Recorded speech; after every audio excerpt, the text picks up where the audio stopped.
So did you take the 4-year route in college? You take a 5? I took a 5. I had the victory lap. I think it was definitely at least 5 because I did the 2 years at Quinnipiac. I got expelled. I had to go like in between transferring. I had the semester off, so that's half a year. So I went to I did community service in Fiji, like at a school for the deaf. So I lived down there for like 3 months. So you took your journey there? Yep. Fiji, came back to Rhode Island? Back to Rhode Island, finished up at URI, and then I changed degrees a couple different times. I was gonna get a master's in marriage and family therapy, so I was in a 2-year program, almost finished that, got out of that, went back to school for film, got the film degree. So I started with weddings and high school football games, highlight reels, stuff like that. And then that's when my friend at that point reached out to me and was like, he was living in New York. He was my best friend at the time, and he had been in New York for about 5 years for classical guitar.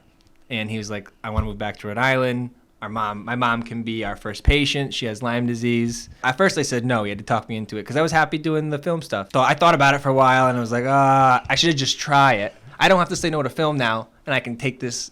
We can get some tents, and I could just see what it's like, and maybe he can keep doing it if he likes it. He put the $3,000 in. We get the tent. At the time, I'm working at W. Elton Jones campus, which is in West Greenwich. I was a groundskeeper there, so they had me living in a log cabin, and I got to live there for free. But anytime there was sleepover business, which was every night, I had to be there by 9 and stay there all night. So if someone got locked out of their room or needed a towel, whatever. So I started growing there. Literally, the tent's right next to my bed.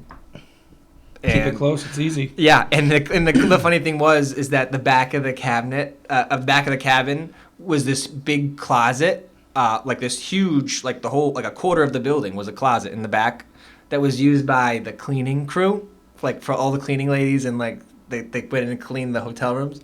And my plants were literally up against the wall. Made them $3,000 back, paid him back, made some money, and then he moved back. We got an apartment together in North Kingstown. We started working with RIPAC, Rhode Island Patient Advocacy Coalition, and that's how we got our first 5 patients, and we started growing and selling to the caregivers in Rhode Island. I mean, the patients in Rhode Island as caregivers. So we did that for a couple of years.